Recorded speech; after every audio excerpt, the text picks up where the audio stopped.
Interesting. Yeah. Oh, we're not talking yet. No, well, but I'm opening a can of liquid. Liquid life. It's quite amazing. Ask not what your voice can do for you. So we got our liquid. Yes. We won't say anything yet, but we do have a guest today. I noticed he has his liquid. Don't say anything, guest. But it's clear. He was telling us earlier how he hates the normal clear fizzy beverages that we have of the liquid deaths. Yeah. He's a hater. We didn't expect that from him. Yeah. Disgusting. He likes his liquids brown and flat. Is that what you said? And muddy? That's right, yeah. Brown, flat, mud and twigs and stuff like that. Great. Yeah. Just if you earthy, if you will. haven't guessed so far, we have a guest today, and it is the Haas Chap. Yeah. Hold for applause. Yeah. Go Haas. Haas. Go Haas. You can't hear that either. Anything I play on the sound pad is going to be just us. Oh, shoot. Sorry. But welcome to the Haas Chap. We, welcome, Henry. Since we came up with the new show, we are happy to bring on the Haas Chap as our field resident Haas Chap expert. Our Haas correspondent. Haas correspondent, that's if you the will. name.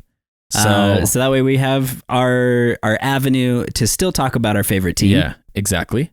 And do it in a way that is obviously going to get us the best news. Yeah. And the most important data and information. Yeah. The Available. most trusted journalist in all of motorsport. And all of the King's great lands. And we've been trying to get him on as soon as we rebranded, so this is the week. This is the week. Welcome, Henry, the Haas Chap. Thank you very much. Max, in what world have you been getting in contact with Otmar to try and get something to put into a specific pipe? We have been trying to sell him crack, trying to get in through that avenue. But for those who know us, you know that we don't have anything to sell in that way, but this is just the way that we're the first step has been hoping that he'll respond. How to make crack. That's where we're at. Yeah, so we've been watching a lot of Breaking Bad. I know that's the wrong drug, but it feels like it points in the right direction. Adjacent. Yeah, it's yeah. So it's crack adjacent. Yeah, that's what I've heard. Crack adjacent. So we're learning how to make crack. That was a good question. Back at you. Do people ever call you Haas Chapperly? That sounds like a... Yeah, is there a formal... long form of your name? Is that a long form for something? I don't know. You really throw me off with that one. Yeah, it's rare that he's lost for words. Chappelle? Chappelle. The Haas Dave Chappelle. Haas Chappelle. Yeah, maybe it could French. be short form Chappelle. Yeah. Oh, Chappelle. Chappelle. I didn't know it was short for Chappelle. That's great. That's if Esteban Ocon joins the team. Will we Please ever don't. want a French person like Ocon on the team? Ghastly, maybe. I don't. I mean, You still know. yeah. I think he's better off. Okay. Yeah. Yeah. I don't know if he has the skin thick enough for Gunter. It might break him. Those weak Frenchmen. And Gunter would just look at him and he'd just crumble, wouldn't he? Yeah. Poor Roman barely made it out alive. He was French. Yeah. He got through. Yeah, barely. A shell of a man. Yeah. So anyways, Welcome to the show. welcome. My name is Max.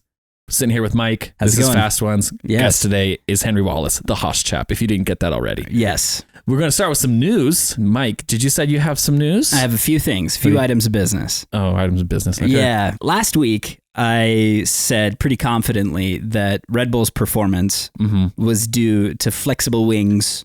I think everyone was thinking that. And I stand behind my position a little because I do think that it played into it a little. I think that they flipped me the middle finger pretty hard with the race that just happened. But before I get into Suzuka, Max Verstappen had a message specifically just for me. Oh, wow. So in response to my comments for the flexi wings, Max said, we had a bad weekend, of course. Then people start talking about it's all because of the technical directives. I think they can suck on an egg. So it's Max that was sucking. So ultimately what it ended up being supposedly from the team was the tires. Said they literally could not get the tires in the right operating window because their car is so kind to tires that they couldn't get them to get up to the right temperature, and they therefore couldn't get any grip. That sounds like complete Garbage. BS. Because isn't Singapore super hot? It is, but the tricky thing is that who was fastest? Ferrari, Carlos. Yeah. right? Yeah. And so Haas and Ferrari have a very similar thing, which is that by, midway through the race, they've burned the tires off way worse than anyone else. Okay. And Max disappears into the distance, right? Yeah. And in this case, Max couldn't even get into that distance zone because the tires wouldn't turn on, and Ferrari was still the fastest at the end of the race. Ooh. So in a weird turn of events, the compounds that they picked specifically for Singapore worked perfect for Ferrari and just did not work for Red Bull at all. Interesting. So, but Max told me to suck on an egg, and I appreciate that. I think I deserve it. Yeah. I think it's fair. Eggs are tasty. And so thanks, Max. I appreciate Mr. V responding. Next time Red Bull is on like a tear to become like another world record for the amount of races they've won in a row. Yeah. Should we just throw in the Singapore Grand Prix in the middle of that? Yeah, totally. just every time. Yeah. Every time it seems like they're unstoppable, we'll just drop Singapore right in there. And then, Could we not have the Singapore Grand Prix every weekend? every Yeah, I week. mean, it feels like they We should. just wouldn't get the Red Bull that we have been getting this year. Yeah. It's probably true. Adrian would plan on something. Yeah. Dang it. They always have a way around it. Interesting, huh? Well, I mean, if we start talking about the Japanese Grand Prix in a second, we learned that Red Bull still is Red Bull. Still as dominant as ever. They were just tricking us last time. Yeah, it was all for show. It was all an elaborate plot from the FIA to Totally. get some viewers talking again, Freaking jerks. and now they're back. Anything else, though? Well, the other thing that I feel like is just at least important to mention is that both Daniel and Yuki re-signed at AlphaTauri, and because we've talked about it every week, Yes. it feels like we had have to talk about it. Put a little bow on that story of Right. like, will they, won't they, Sam and Diane, AlphaTauri, Yeah. and Yuki Tsunoda. Yeah, totally. So, And then the last bit of news that goes along with that is just the speculation that exists around Logan Sargent and Liam Lawson. Yeah. Because it appears that Liam has now been denied. There's no door at Red Bull for next year. And Albon was let go on lease for his first season with Williams until they decided to re-sign him.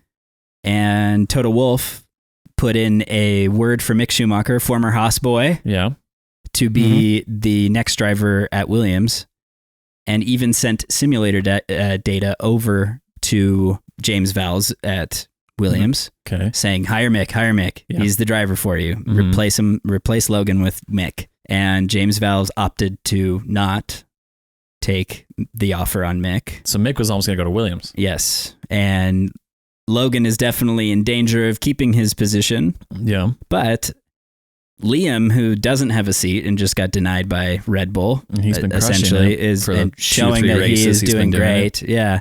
Seems like Logan might be under threat from somebody kind of outside of the realm that he might have thought. So here's something that I had a new friend talking with me this week. His name's Josh. I met him, and he's a big Formula One fan, but he was like, we were talking about this similar thing. Like, where would Yuki go? Where would Liam go? Who has an open seat? Pretty much no one. And that's part of the problem. Everyone has signed. It's There's very only one Williams slim pickings this year. Only one Williams seat, and Lance, I don't think they've announced Do Lance we for think next Lance season. is staying? I mean, I really hope not. Yeah. The caliber of the sport has moved Like, so high no now that he offense- just looks like, no rough. offense to him as like a human being, but I think when you're doing the sort of things that we've seen over the past few races, I think you've just got to question at what point does Daddy Stroll keep putting him in that seat? And now Aston Martin all of a sudden are in danger of dropping down another place, considering where they were at the beginning of the year. Yeah. It's like, sure, Alonso, of course he's going to be getting these amazing results because it's Fernando Alonso. Right. And you've given him a good enough car to be able to get into those positions, but you've got to have somebody to match it. And the constructors for a team is more important than a driver's win. Right. Yeah. Every day of the year, because you'll be getting the prize money at the end of it. Right. And it helps pay for the car for the next season. Yeah. So it's like either completely out of pocket new investments from Daddy Stroll, which is paying Lance millions of dollars as well in allowance and for mowing the lawn and driving the F1 cars.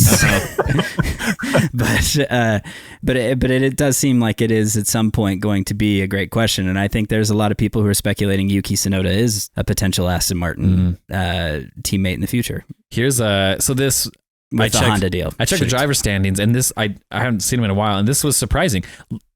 Hamilton is in third.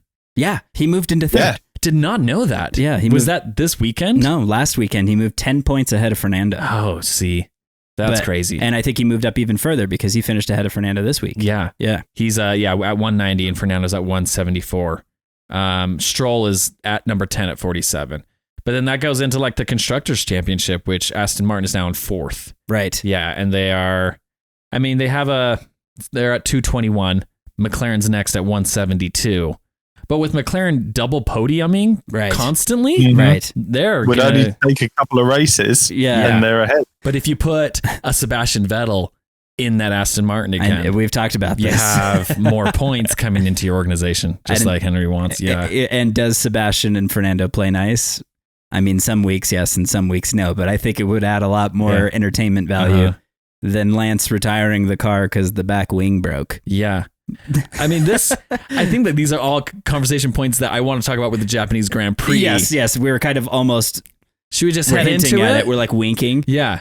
Should we get into it? There was a race that happened. Wink, wink. Yeah, let's do it. I love that the Haas Chap is on board. Yes. Sorry, I wasn't on board. Yeah, you're like, more news. Let's talk about more things that don't matter. Like, there's a new component of tire that they're speculating they're going to use in here. You do this. Let me just adjust my glasses. Like, Mike. No more nerd news. Okay, fine. Should we call news nerd news now? Yeah, Mike? Just nerd news. Yeah. What do you know, Henry? Really?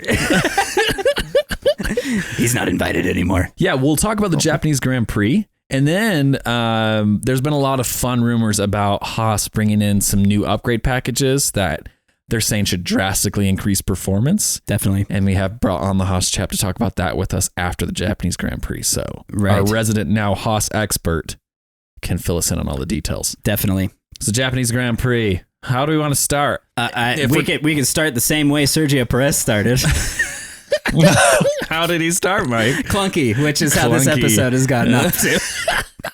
But it makes for an exciting watch. It did. It definitely did. Yeah, he had a wild race. It was out of control. Yeah. I mean, can he call it a race? Was he trying? Glorified practice session? Yeah, I think so. I think it was just more like Dodgems, wasn't it? Bumper cars. Yeah, it's pinball. He did terribly. And it was rough. Yeah, I was watching it with my brother, with Sam. Sam watched his first race. This is actually, he didn't finish. It hit midnight and he's like, I gotta go. Like his wife was waiting for him. He's like, I'm tired. And it's like, hey, you've never finished a race yet. Yeah. You're like, your streak still lives on. It lives on, but he's watched but he was some liking racing. But I was like, watching it with him and Perez trying to get around Magnussen. What was it? Was it Gasly that got past him? Was it the Alpine? Yeah. Because it was Magnussen, the Alpine, and then Perez near the start of the race. Oh, yeah. They were in that little train. Mm-hmm. Finally, I think it was Gasly, got past him. And then Perez could not. And I was like, Sam, this is wild. Yeah. He's in the best car and he can't get past a Haas. Right.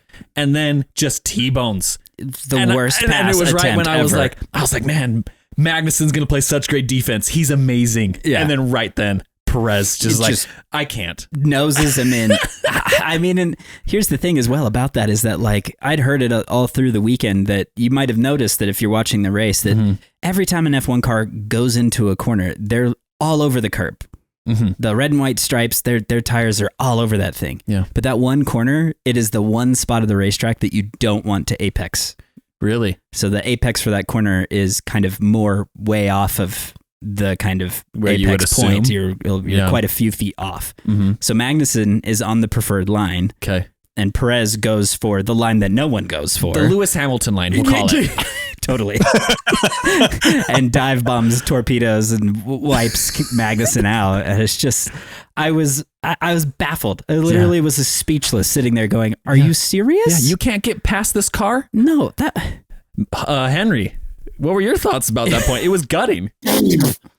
I mean, for a start, Checo sideswiped Hamilton when the lights went out. Yes. Going into turn one, there was that little knock. We were all distracted by what was going on between Albon and... Yeah, someone got who was air. it? Albon was and it Joe Guan Yu? Joe Guan Yu. Albon was the one that got chucked in the air, but Joe Guan Yu was the one that hit him. That little tussle right there. I think we were all getting very distracted behind that to not see what Checo had done to Hamilton. And it was only on a replay when we re-saw it. We go, Checo's playing a little bit naughty here. Yeah, he's on an aggressive day.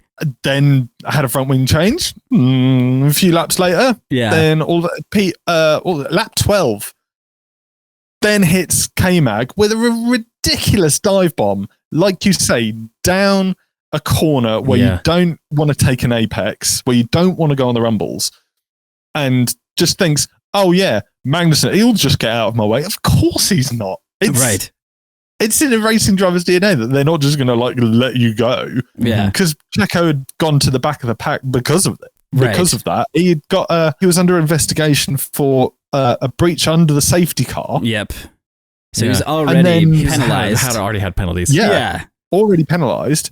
And then hit K-Mag, ruined his front wing again. Yeah. Ruined K-Mag's tires. K-Mag was got another front wing all the way around, facing the wrong direction. Right. And ruined his race. It wasn't K-Mag in 10th? Yeah, he was in the points. K-Mag was P11. He was in P11. Because Gasly had just passed him. Oh, gotcha. 11. Okay. Yeah. Fuming. So I think hashtag justice for K-Mag. Yeah. Because it came along finally, that karma hit, and then when I saw Checo retire box, I was like, thank you. There is a God somewhere out there that is on our side. Yeah, totally. Well, and I felt like if we rewind a little bit to last year, Daniel Ricciardo took a lot of heat for being on the inside Yuki Tsunoda on kind of like that double right-hander in the Mexico race. I remember that, yeah. It was a good race from him. He was fully alongside, but not front axle to front axle. Like they weren't wheel to wheel when Daniel went for the pass. Yeah. So Yuki didn't know he was there. He turned in and they collided. Yeah. In that case, everyone was like, well, Daniel should have known not to be there, blah, blah, blah. But in this case, where I was like, this is a little debatable. Yeah. The Mexico crash was a little bit debatable on whether or not it was too opportunistic. Yeah. This one was like, there's no debate. Yeah. Sergio just decided that he was done. He's like, you know what? I'm kind of done with Japan. I'm over it. It's just not my race. I just don't like this anymore. My absolute favorite bit was that, I don't know if you saw that clip where Max pulled in for a pit stop. They changed the tires and they swung the camera around into the garage, and Checo was just sat there just watching him leave. He was like turning the wheel back and forth. I was losing it because me and my brother were like, why is he in there? And I was like, is he in timeout? Yes. Helmet's like, you stay. No. And then that's when I was like, Checo knows if he gets out of that seat now, he's never going to be allowed back in that car. Yeah. They're like, you get in the car and you sit in there until we say you can come out. Because if he leaves, they're giving it to Daniel Ricciardo. Totally. So he's just like, I'll stay here till the next race. I'll just sit here. I'll just sit here. You guys can put me in the cargo plane. I'll keep my helmet on. All of the things that we had gone through with Checo throughout the season, where it was, is there going to be a battle at the front between Checo? Remember when that was happening? It seems like ages ago. And then all of a sudden, Checo wasn't getting out of Q1, and Hulk overtook him in the amount of times that he got into Q3. Right. Yeah. And then we had a little bit of a lull where it was, no, Checo's coming back, and he got, I can't remember where it was a 1-2 for Red Bull. I can't remember where that was, but there was a 1-2. Was it in Spa? I think it might have been, and I think everybody kind of just like let that go. That no, Checo's okay. He's just had a bit of a dip. Yeah. This again really, I think, really brings it into like, is Checo actually suited to a team of that caliber? Right. Yeah. Exactly. It did make it look near childish rookie behavior. Like it really was like, what are we seeing? And some people have off days, but like that was really off. Really off days. Yeah. They made him sit in that car forever because he had those penalties. And then they said like, they put him out in like 2 laps. So it's like, we served our penalty, quotes. Right. And then they took him out. Yeah. But I'm thinking. Which I would love to talk about because Let's hear about it. That is a ridiculous rule. Yeah. I think if your car has retired, you should not allowed to rejoin the race. Right. To serve a penalty, let alone. Right. Because it just completely undermines the point of having the penalty. Right. Yeah. Yeah. If you've already retired, yeah. you're out of the race, you're out of the points regardless. Yeah. It doesn't matter. Right. So it should carry over to the next one. I definitely think the FIA, that is a rule that definitely needs to change in my opinion, because otherwise it's just people are gonna keep doing it. And I found it really frustrating. I think you're spot on. And actually NASCAR, to talk about a sport that has evolved their policy, because back in the day you would get points for the number of laps you've run, and I think they still do that. So their point system is pretty critical to like number of laps you've run. That stuff is important to them. And so, but in this case, something that's pretty interesting is that they've come up with a policy where if you have been in an accident and the amount of time that you need to spend on pit road to fix the car exceeds 4.5, 5 minutes, the car's done. You have to take it behind the wall. It's over. You're out of the race. And so, but back in the day, people used to go out and not be able to reach minimum speed. They'd have no front clip. There'd just be a radiator and a motor and tires. Jeez. And like that was how they would go around in circles just to collect points to stay in the championship. Wow. And so in order to avoid the, like, that's obviously not super safe, especially at a place like Daytona. But super cool. Yeah. You're like, but also kind of Mad Max-ish. Yeah, it's kind of rad. Yeah, a little bit rugged. But it definitely changed that sport's, like, the point of it. Yeah. The other thing is, too, is that if you think about somebody in this scenario, there is such a risk of having Sergio Perez that be like, go take out second place. What's the point? You're retired anyways. Yeah. Go crash into somebody or whatever. Go dive bomb. You did it to Kevin And Magnussen. it's like, yes, there's obviously, the F1 is there's so many legal implications for something like that. Lewis. But you could technically bring out a safety car just to be pull a Lewis. Pain in the butt. You're like, oh, I say it's Ferrari. It's just, it gets out of control. Oh, I broke down and he's just sat in the middle of some chicane. Stack up the and then packet.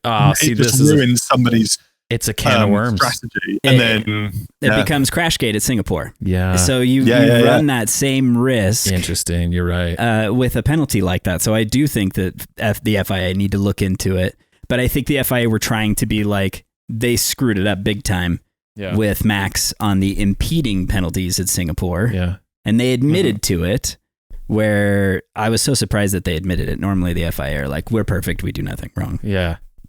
So I think in a way they were like, give Red Bull all the penalties and we're going to make them pay for it. And then Red Bull was like, well, we could technically go back out and serve all of our penalties right now and get them out of the way. And that's the loophole that I think really sucks. So I agree with you, Henry. I think they've got to come up with a better solution than that. Along those same lines, talking about Red Bull and Perez and seats for next year, I think this was like a fun race for Red Bull fans, because if you didn't know, they claimed their constructor championship title at this race. Right. So the Red Bull engineers have won. They've proven won. They've made. We knew. Yes. We already knew that this was the best car in the world. Right. But they won the championship, and I know that Helmut and Christian, everyone else at Red Bull was like, we need to show how dominant we are. Everyone's saying at Singapore that we sucked.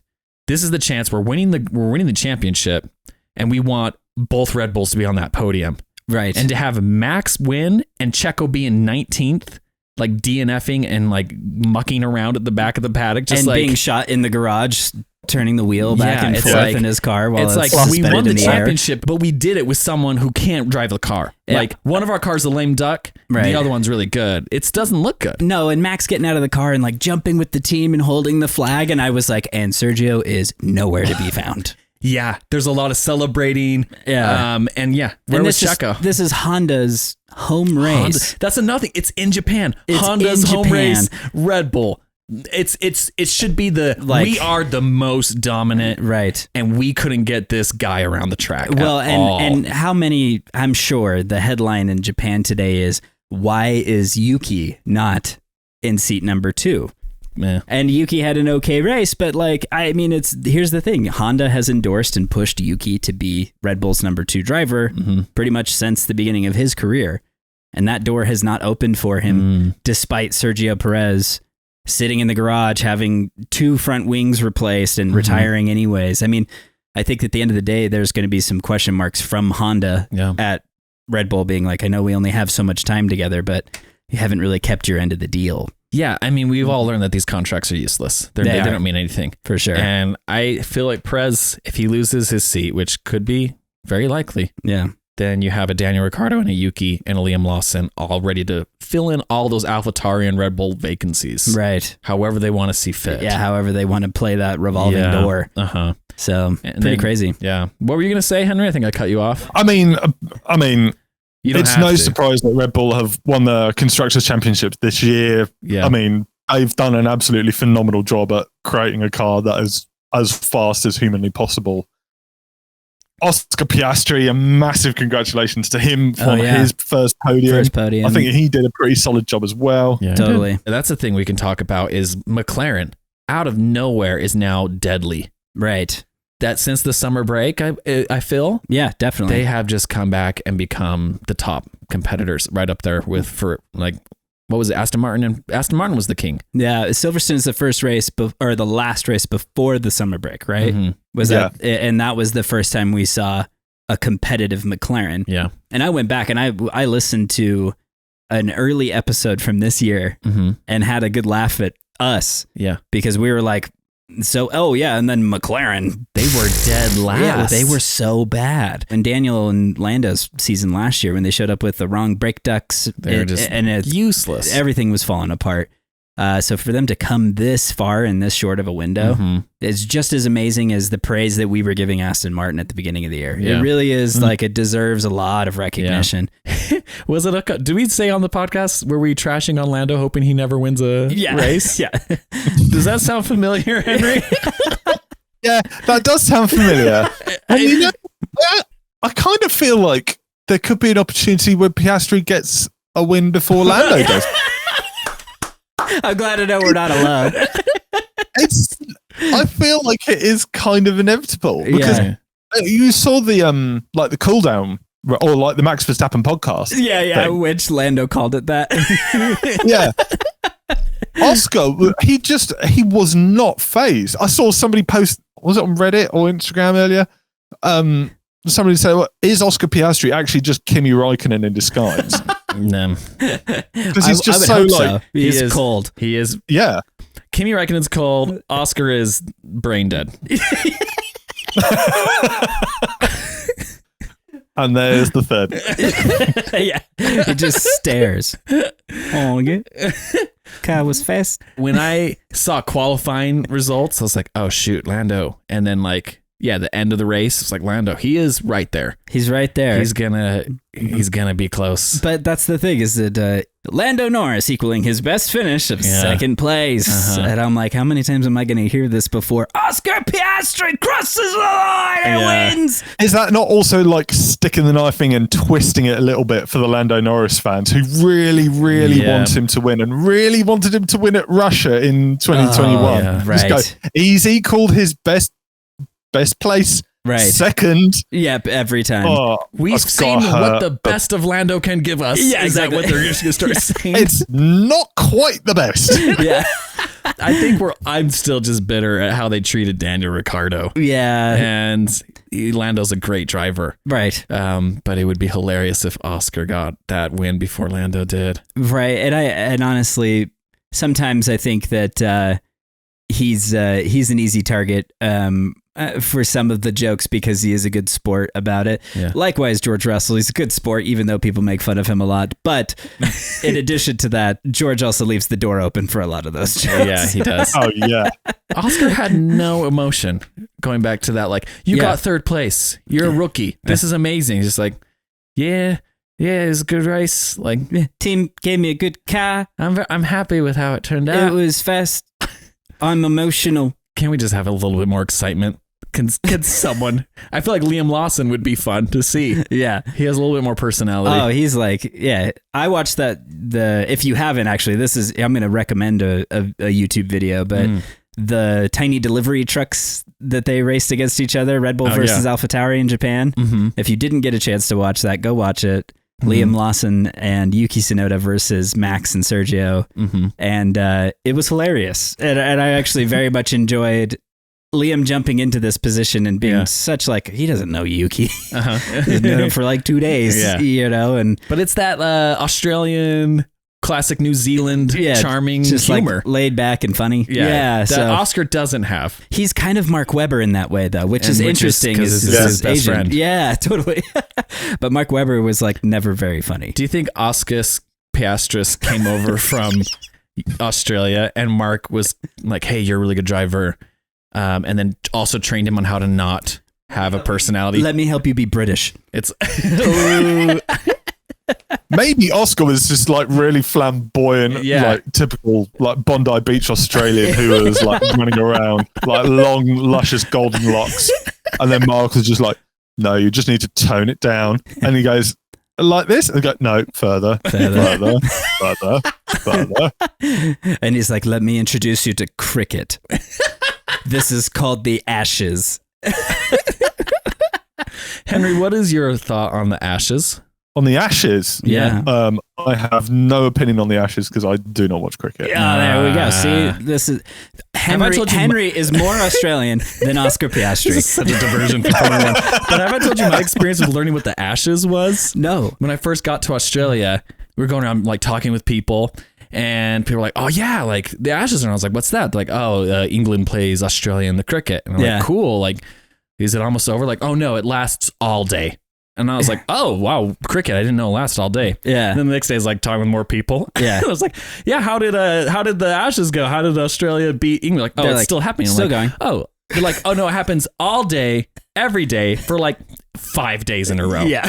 It's like, that is the longest, most boring thing I've ever heard in my life. I don't know if there's a more adequate name for cricket than the sound of awkward silence, right? It's like crickets, chirp, chirp. That is the somewhat ironic name of the most boring sport ever. I tell you what, though, if you've ever had one of those balls hurled at you, one of those cricket balls hurled at you at like full speed, and they hit you in the shins, good golly, Miss Molly, they hurt like anything. George Russell. Yes. We talked about him being able to take a joke. Could he take the joke? Do you think he liked the joke of Mercedes pretending to have him win the race? Yeah. Do you think that he liked the joke of one-stop strategy? They're like, let Lewis in front of you and he'll help you. Yeah. And then they all cut off the mic and are like, no. That's not the plan. That's not the plan. He thinks he's going to help him. Oh my gosh. Where does he get this from? I do not know. It's like you mentioned briefly, like Singapore when it crashed. That exclamation when Charles Leclerc crashed out. I think it was in France, wasn't it? And it was that like deafening scream of no. Yeah. And then George Russell crashes into a wall and he's like, no. You're like, is he a chihuahua? It's like, George, come on, put a bit of effort into it. Yeah, like, if you're gonna leave the radio on and like, scream, if give your us something. voice breaks, you know that you're actually screaming, but you're just going, no, I can't believe this has happened. Yeah, that's so real, guys. This stare from George after last race. I don't know if you can see this. No, it's just that's 2 children. Oh, it's my nephews. This. He really does look like Woody from Toy Story, doesn't he? Like a ventriloquist's dummy. He kind of does. He does. Yeah. Speaking of like being a puppet, like as Lewis passed George, like Team Orders George, let Lewis pass. Yeah. I just wanted to be like, we dub thee Bottas. Yeah, exactly. Mr. George Russell, Sir Russell, we dub thee Valtteri Bottas. It's like, you thought you would be number one. They actually paid James Vowles at Williams to radio George and be like, George, it's James. I did feel like although Max disappeared into the distance and was doing a typical signature Red Bull disappear move, I actually felt like the race was pretty fun to watch. Yeah, I had forgot that. I forgot that Max was like in the front because there was so many key passing and battles happening everywhere else. Right. The rest of the race was super tight and fighting was real. There was some struggles. I mean, Lewis Hamilton, every pass I felt like that he made was like clawing. Yeah. It wasn't like a super DRS fast, get past everybody. It was like, no, I got to get off the corner right and everything. And I do think the tire degradation was super high. And you could tell on that last corner getting to the DRS line was like all the cars were just doing this. Yeah. You know, getting out of shape, coming around to the DRS line. So it made for a great race to watch. I thought it was like really good in that way, like you say, Mike, that there was a lot of infighting in between, like the leader, Matt. Like you definitely forgot about it. And when they turned to the last lap, and it was showing Max crossing the finishing line, I was like, oh yeah, Max Verstappen's he's here. Yeah, he's still doing this. And everything else going on. Right. Looking back at the race results, I completely forgot about both Williams DNFing, Bottas DNFing, Daddy's crash, he DNF'd as well, and Checo. Yep. So clearly there was like so much more going on that I completely forgot about Max. Right. It was really fun to see, I thought, the Mercedes battle.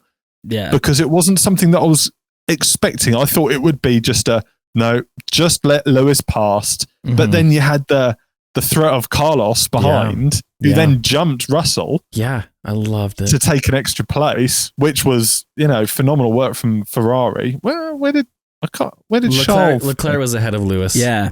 So Leclerc actually had a good race. He was fourth. Yes. Yeah. Really nice surprise that Ferrari haven't been screwing it up recently. Yeah. I was going to say their strategy seems like it's been pretty solid the last couple of weeks. Don't know what's happened, who they've lost, or who they've hired. Who could it be? Well, and something to actually along the lines of that I just remembered was one of my favorite moments of the race. And again, we've kind of talked about this where the surprise of Lewis Hamilton positive messages that we're sending out into the universe. But George got past Lewis at one point, or he was side by side with him after that chicane. Yeah, they had a few battles. And this was earlier in the race. And it was after the contact with Sergio. So Lewis's front wing end plate had some damage. And so the car was misbehaving a little. And I know George, opportunistic, trying to get ahead of Lewis. Like, if your car's damaged, like, I'm going to go ahead or whatever. And Lewis gets DRS and goes to the outside of him down the front straightaway. And as they head into the first corner, Lewis jukes the car just slightly right, like nudges. And George like swerves so aggressively, and Lewis then just gets like the perfect corner. And like nothing to me was like, move, rookie. Yeah. Like that. Like Lewis was like, I don't care that I have like damage.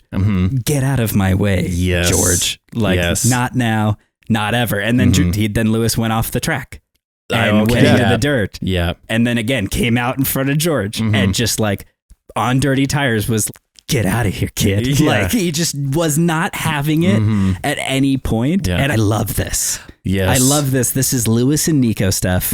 Keep it up, guys. Like I would love to see more Lewis and George at each other's throats. And are we bonding with Lewis? It really does feel like it could be, if it was a title fight for Mercedes, it really does feel like it could be a Nico and Lewis situation all over again, where somebody is actually showing up and not taking crap.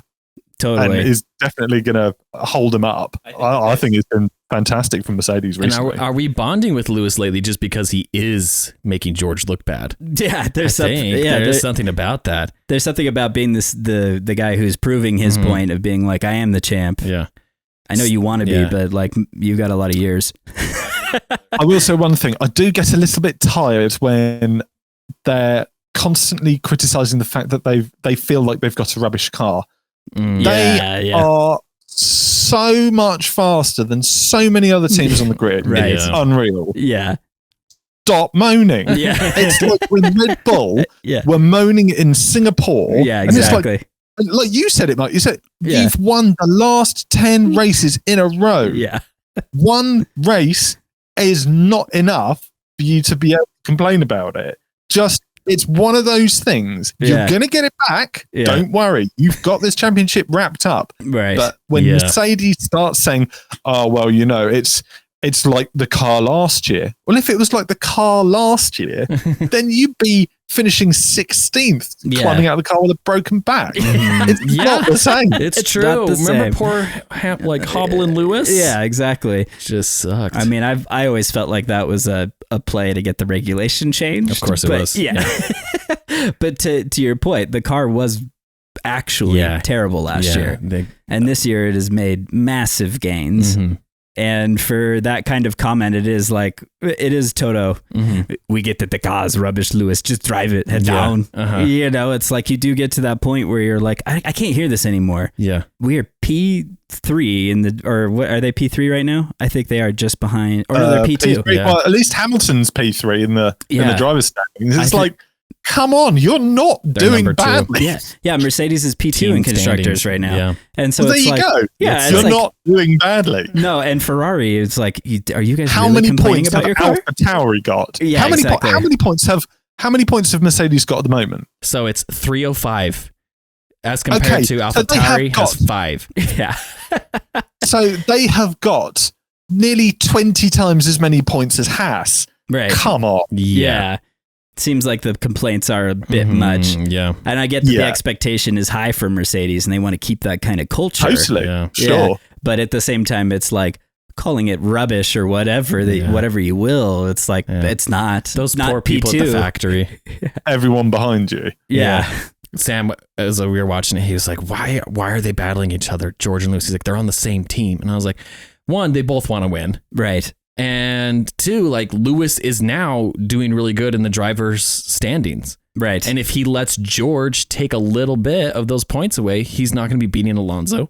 He's not going to be beating the Ferraris. Right. And there is a close race going on between third place. Real battle there. So all these points matter every week. And so Lewis does have his elbows out. He's aggressive because he knows that getting third this year in the driver's standings is going to be epic for him. Because that car is so bad. Yeah. Right. Well, and here's my favorite thing to go along with that is that, gosh, I can't remember which reporter it was, but somebody walked up to Fred Vasseur before the race started and they said, this week, it's the first time that Charles has out-qualified Carlos in 3 or 4 races, and Carlos seems a little miffed that the car isn't set up to his liking or whatever.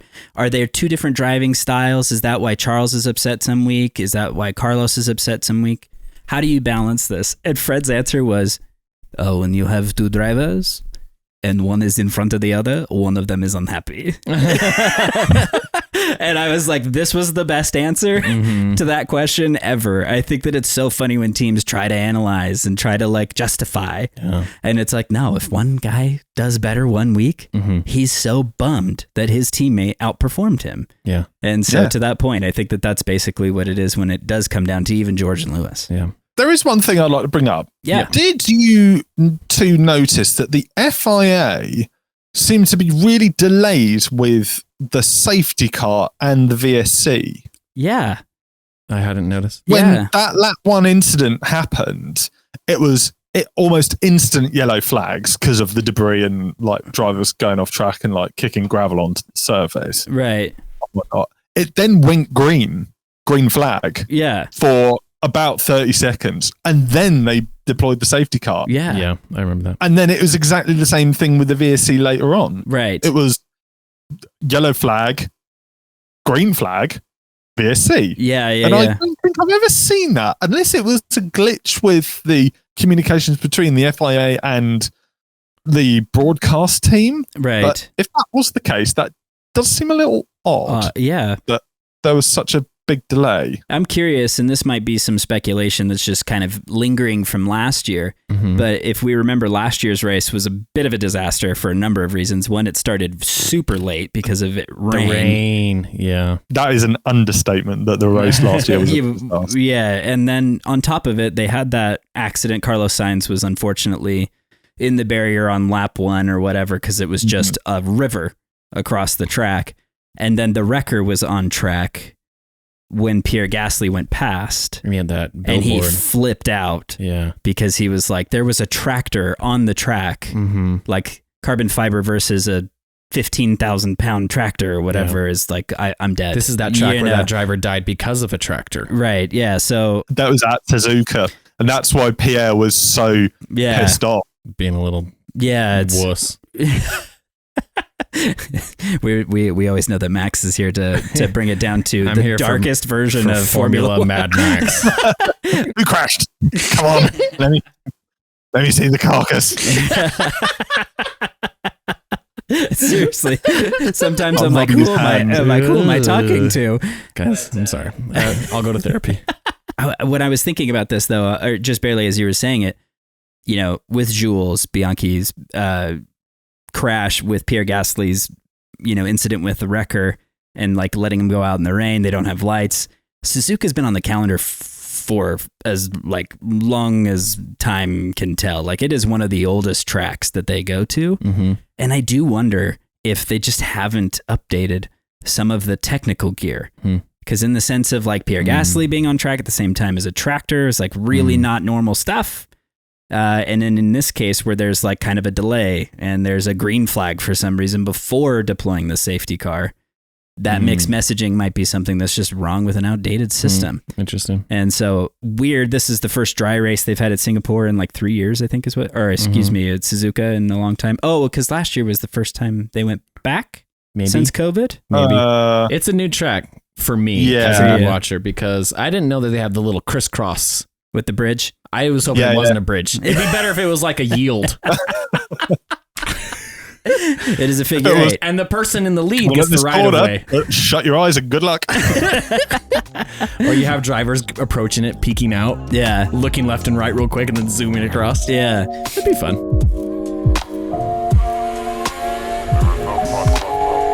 All right, shifting gears. Yep.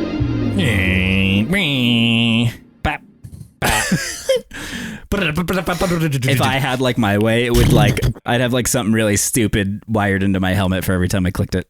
That'd be cool. Like shifting. We gotta shift gears. Yes, we do. Haas is bringing upgrades. At least they've been telling everyone they have. Right. And so we brought our Haas correspondent on. We brought our Haas upgrade. Yeah. From the deserts of Abu Dhabi to the shores of Baku and Miami, Haas Boys' investigative F1 field fan phenomenon features Henry the Haas Chap Wallace. Max, was that you doing the voiceover for that? No, that was Mike's This is dad. my dad, who's an Emmy Award-winning journalist, anchorman. An anchorman in LA. I love that. I actually want to get that track off you because I kind of want to use it for the definitely for the rest of my social media bits for the rest of your life. Use it as like a signature track. My voice does sound. I can get my voice to be very present worthy. Yeah, I think live from the corners of the castle in England. Yeah, there's one there, right? From the shores of Abu Dhabi. There's just the one castle in England. Yeah. Just from that one castle in England. Just the one. I don't know what it's called, but there is one. Castleton. Buckingham Castleton. That's it. Well, let's turn the time over to Henry Wallace, aka Haas Chap McGee. Chappelle. Tell us what's going on with Haas these days? So the rumor mill with Haas at the moment is that four-coater Circuit of the Americas, the race in Austin, Texas at the end of October, Haas are supposedly bringing what they're calling a B spec, which is apparently going to be very Red Bull RB19 inspired. This was first reported by a German media outlet called Automotors und Sports, Amos, who seemingly seem to have got some information regarding the future design and the concept for Haas going forward. Ooh. What I find really interesting about this is that if this is true, the design of this car and the integral parts that Haas have would have been with Ferrari, who make a few pieces like some of the suspension. Yeah, they're more tied to of Ferrari. course, the power unit. Yeah. So does this mean that could we see a potential design change for Ferrari for 2024 as well? Oh, you're already expanding more on this theory. Yes. My tinfoil hat has been well and truly glued to my head. What we usually get when a story like this breaks is that every single media outlet jumps on it, peddling almost exactly the same story word for word. You go on one website and it says X, and then you go on another website with the same headline, and it's exactly copy and pasted. So it's kind of hard to say whether or not it's a surefire thing. However, Ayu Komatsu, who is the trackside engineering director for Haas, he's one of the people who sits next to Gunter on the pit wall, right? Okay, I think I've seen him in videos. Where Gunter sits in the middle and he's to his right. Okay, the right-hand man. That's Ayu. Yeah. He's mentioned something is coming in Austin, and so has Ted Kravitz. To be a cheeky little sausage for a minute, I'd like to type in... That means something different in the US. That's why I said it.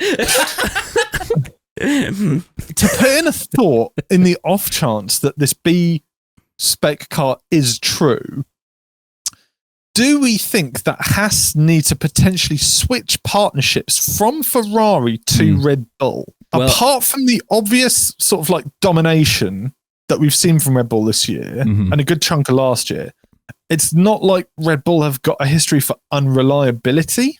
Right. Gunter's previously worked under Christian Horner when he was the technical director for Red Bull.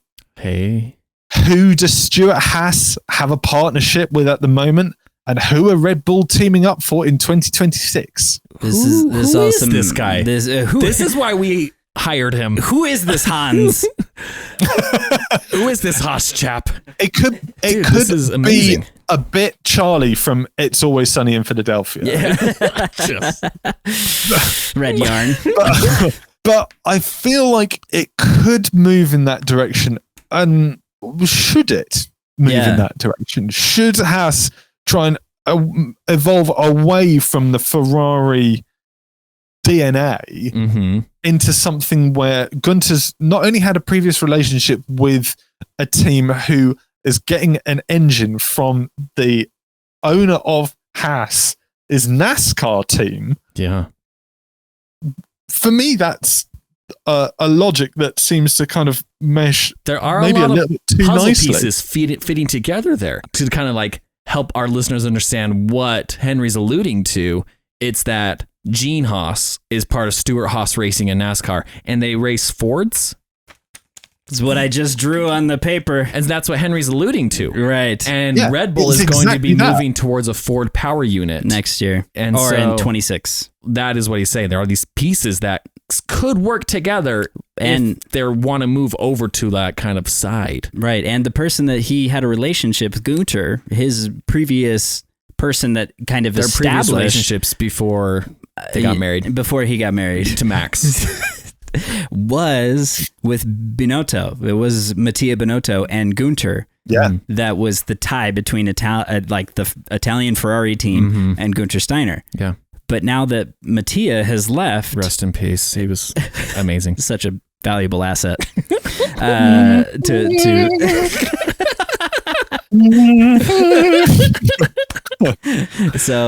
But since Mattia has moved on, what is the loyalty between Fred Vasseur and Gunter Steiner? I honestly don't know their friendship. Yeah, I'm sure they get along just fine because they're the two kind of clowny guys in the grid. They're both very funny people. So I'm sure they get along great. But to your point, the long history of Red Bull with Gunter Steiner, the merge with Ford and that partnership and the Ford NASCAR team, it does seem like that could be some big speculation. Now, with that said, I have heard that Ferrari is moving to the Red Bull design theory. So Ferrari will be a Ford-powered unit. Not in that sense. But Ford and Ferrari all over again. Yeah. 40 years later. If we wanted to start an Italian revolution, would it be getting a Ferrari being powered by a Ford motor? Probably. Oh, my word. There would never. What is the cheapest Ferrari you can buy on eBay? And then I'm going to throw a Coyote V8. Yeah. Oh, man. There's the American and English difference. He went for a rally motor. Yeah. So that's I guess what Henry's speculating right now. Yeah. So just to bring the listeners up to speed who might be as new to the sport as I am. Right. Anyway, we'll let Henry continue on. We have a lot more to learn. So going on from what we've learned about the potential upgrades coming to COTA, which at this moment in time is still a rumor, but is looking pretty certain. We've had more insight into the car since Monza, right? And in particular, Kevin Magnussen's difficulties after what he called the worst race of his career. Mm-hmm. I'm not entirely sure that's true, but if he's feeling like that was, then I mean, speak no your way truth. that I'm going to question it. Yeah, exactly. But what the car's actually doing, and I think what a lot of people are misrepresenting it's not necessarily just about the tire degradation. It's actually what the car is doing in the corners. So if you take the shape of, say, like a right-hand corner, the usual line is to go to the left of the corner. Okay. You go as close to the apex of that corner as you possibly can, braking as late as possible, turning the wheel as little so you can maximize exit speed and you don't get that sliding effect. And this is what one of the issues with this car is. Kevin Magnussen. Mike is nodding like he agrees. Yeah, I can hear this and understand it without the visual. We only get the best experts on this show. So this is all truth. Yes. Just let you know. Yes, nodding. So Kevin Magnussen, he says that he prefers the U shape when taking a corner. So you have a slower entry speed, but can get to a higher exit speed much quicker. However, the VF23 is more suited to a V shape. So if you look at, when you enter the corner, you're going on it much, much quicker. You're slamming on the brakes further into the entry of the corner, making a tighter turn and then exit. Now, this can affect a few things. Lap time could be marginally slower. You get slower exit speed from the point where you get lift off the brakes and you finish the turn, and you get higher tire deg. But what it does do as a plus, it does allow you to attack more into the corners, like what we saw with Kevin Magnussen and Yuki Tsunoda all the way back in Saudi Arabia. Yeah. Now, there's one common theme from Haas this year, and it is the tire deg over the race distance. And it's clearly a car that is capable of putting in a really decent quali performance, like one lap. Yeah. But over an hour and a half, the teams either have to hold back and lose lap time to save on a number of pit stops, or they have to pit much earlier, which we saw this weekend at Suzuka. Nico Hülkenberg, he pitted on lap 9. He did pit real early. Right. Without an incident or anything to cause that. Oh, no, sorry. It was lap 8. Yeah. He pitted on lap 8 on softs, and the window for softs was 14 laps. Right. So you're pitting a considerably amount.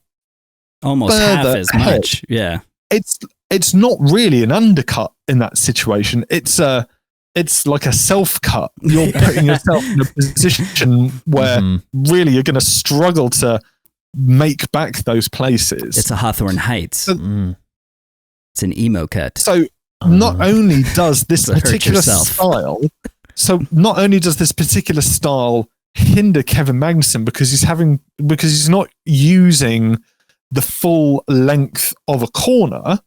He's not utilizing going to the left, turning as little as possible, braking a little earlier, but being able to utilize that momentum through a corner. He's having to go hard in, turn as hard as possible, then exit out, which is where you're getting higher tire deg because you're having to work the tires more harder. Yeah.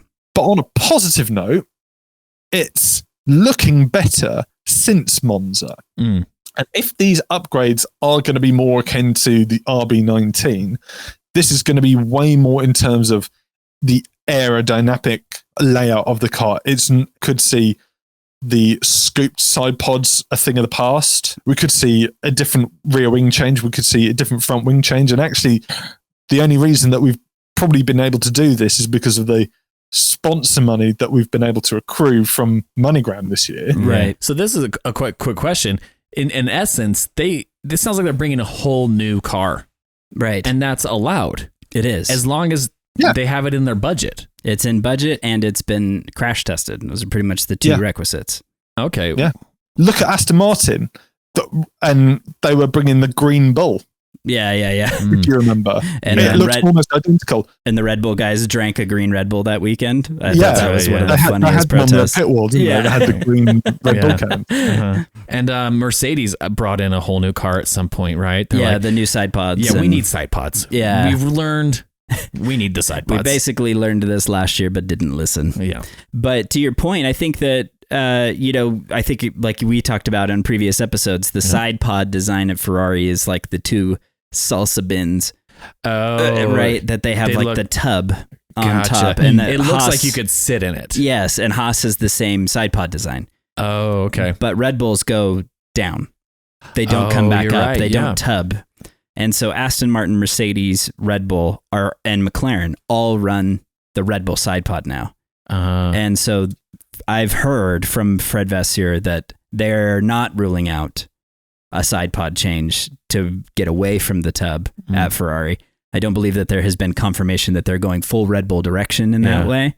But I think that that's what Henry's saying, is that Haas is in some way or another still actually a test pilot for a lot of Ferrari innovation, I think. Okay. And so in this way, there's actually an opportunity for Ferrari, even though that partnership still exists, depending on what happens in the future, to be a guinea pig to see like, okay, does our design theory with the different side pod perform better? It seems like it could be a double-edged sword if that's the case. Like, we might get a really cool car. Yeah, we might McLaren to the front all of a sudden. Yeah, it'd be amazing to see Nico on a podium. We could also be the old Williams at the back again. Yeah, exactly. But the difference is that this development going into 2024 is going to be really crucial, because this will decide whether or not this concept is the one that they should be taking into next year and into the new engine before regs and 2026, before the regulations change again. Can you imagine Haas getting its first podium at COTA? Oh, it'd be at like so its epic. home Grand Prix. It would be so epic. One of its 3 home Grand Prix. Yeah. Haas's, we accept them as an American team, but they are British and Italian. Yeah. They're spread everywhere. But that would be amazing. It'd be incredible. Who knows? We'd love to see it. They also have a chance at Nevada at the Vegas Grand Prix. Sure. So there's multiple opportunities which didn't used to exist, and kind of cool thing to speculate. Dang. That's really fun. And Are we missing anything out there? I was going to call you Nico. You're just handsome. You can call me whatever you want. Maybe.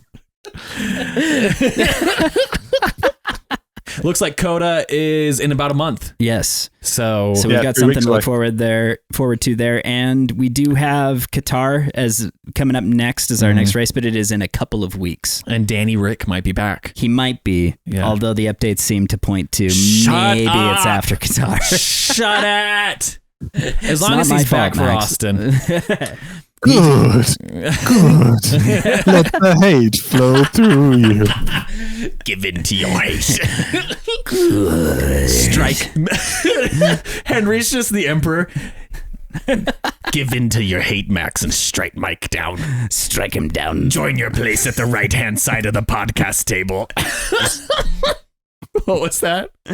Have you ever heard of the tale of Darth Plagueis the Wise? He could even bring back people from Imagine, right? What Haas needs to do, they need to team up with a big, another big American brand. They need to team up with Disney to get Star Wars involved. Yeah, then we can get stabbed Gunter and survive. Yeah, exactly. At least 8 times. Honestly, they need to get Gunter Steiner in one of the Star Wars spin-offs. Yeah, he would be welcome in Mandalorian. I can say that much. You know how Williams has the Duracell battery on top of their car? Yeah. We could have a little R2 unit just flying on the back. Little BB. It's like... and they would have to refer to their team like technical director as like R2. R2. It's like boxless lap is just it's just digital. It's the worst. Beeps. The worst.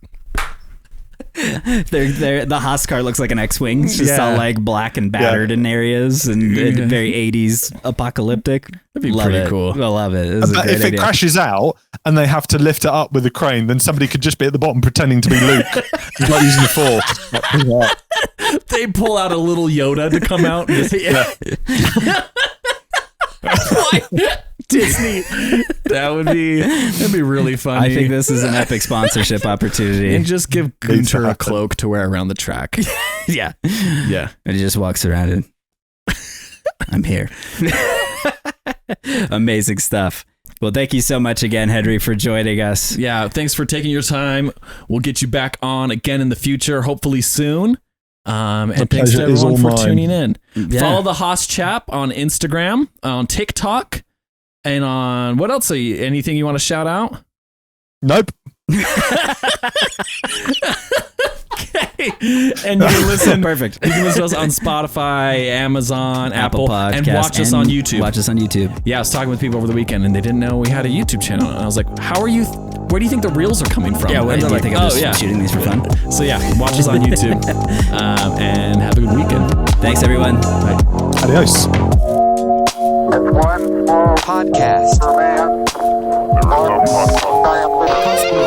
We always know that Max is here to bring it down to the darkest version of Formula Mad Max.